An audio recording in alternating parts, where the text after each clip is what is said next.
Dock ने आगे बताया कि पहले तो उसका प्लान बहुत सिंपल था, मुझे अपने बस में करके मेरे करीब आना, लेकिन धीरे धीरे उसे मेरी कहानियों से प्यार होने लगा और वो चाहता था कि मैं खुद एक शिकार बन जाऊं जो उसकी हवस मिटा सके, यानी एक ऐसा खतरनाक भूतिया रोल प्ले जहां वो एक ऐसा दानव है जिसे हवस की भूख हो और मैं उसकी शिकार बनूं। लेकिन मैं अपनी मर्जी से ऐसा करूं ये पॉसिबल नहीं था, इसीलिए डॉक्टर ने मुझे मेरी ही कहानी के माया जाल में फंसाना शुरू कर दिया।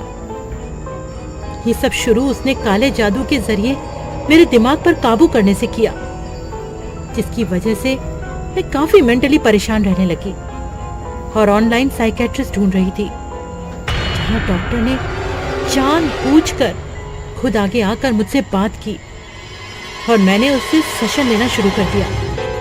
फिर इन सेशंस के दौरान ही डॉक्टर को पता लग गया कि मैं लखनऊ और मेरठ की भूतिया जगह पर स्टोरी कर रही हूँ। फिर क्या, उसने ठान ली कि अब वो मेरी कहानी के माया जाल में मुझे ही फंसाकर अपनी हवस मिटाएगा। उसने भरपूर कोशिश भी की, न जाने कैसे, पर उसने मुझे मेरी ही कहानी में फंसा दिया। लेकिन वो कुछ भी नहीं कर पाया, क्योंकि कहानी में वही हो रहा था जो मैंने लिखा था। इसीलिए मैंने मेरठ की भूतिया कहानी में मुझे दोबारा फंसाया, जहां उसने अपनी काली शक्तियों से मुझे कमजोर भी कर दिया और अपने भेजे हुए ज़ॉम्बीज़ जैसे शैतानों के कब्जे में भी ले लिया। लिपिका, वो ज़ॉम्बीज़ जैसे ही तुझ पर कब्जा पा लेती, उसके बाद तेरा सामना मुझसे होता और फिर मैं तेरी जवानी का रस निचोड़ लेता। लेकिन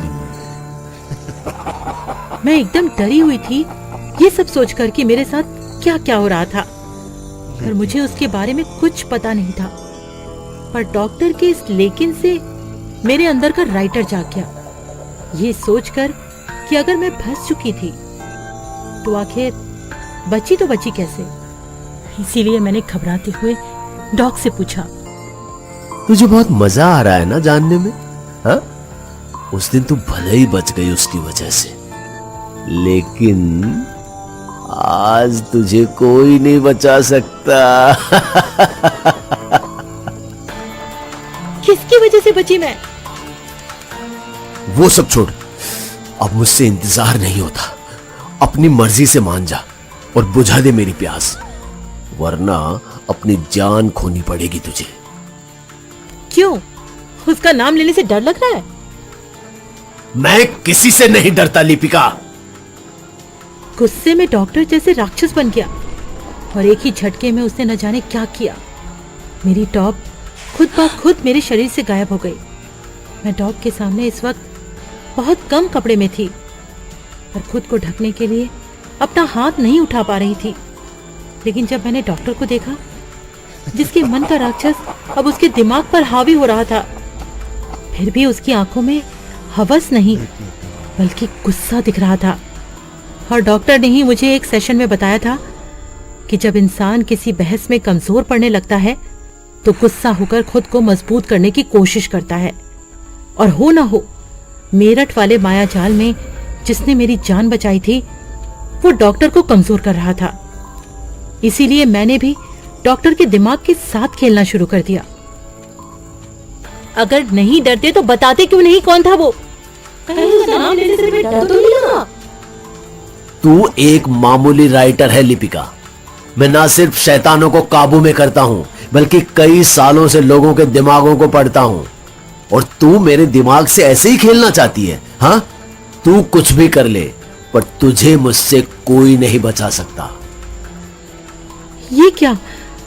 मैं तो सोच रही थी कि डॉक्टर के दिमाग के साथ खेलकर उससे बच निकलूंगी, लेकिन उससे तो मेरा ही दिमाग पढ़ लिया। इस वक्त मेरी हालत ऐसी हो रही है जैसे किसी ने मुझे जकड़ लिया हो और मैं सांस भी नहीं ले पा रही हूँ। पर कुछ तो होगा जिससे मैं इस राक्षस पर काबू कर सकती हूँ। आ जाओ लिपिका, आ जाओ और मेरी हो जाओ, या फिर मैं अभी तुझे अपने काले जादू की मदद से हासिल करूं। हाँ, मुझे इस वक्त कुछ समझ नहीं आ रहा था, इसलिए मैंने अपनी मजबूरी को ही अपना हथियार बना लिया और डॉक्टर से बोली, अब तो मेरे पास कोई ऑप्शन भी नहीं है डॉक, तो क्यों ना आप मुझे वैसे ही हासिल करें जैसा आप चाहते थे कहानी के माया जाल में। लिपिका, तुम इतनी आसानी से कैसे मान गई? कहीं ये तुम्हारी कोई चाल तो नहीं है ना? मैं भला आपके सामने कैसे चालाकी कर सकती हूँ डॉक? दरअसल ऐसा मुझसे हो नहीं पाएगा, तो माया जाल ही। ठीक है, बनाओ अपने दिमाग में एक ऐसी कहानी जहां तुम मजबूर हो और मैं तुम्हारा राक्षस।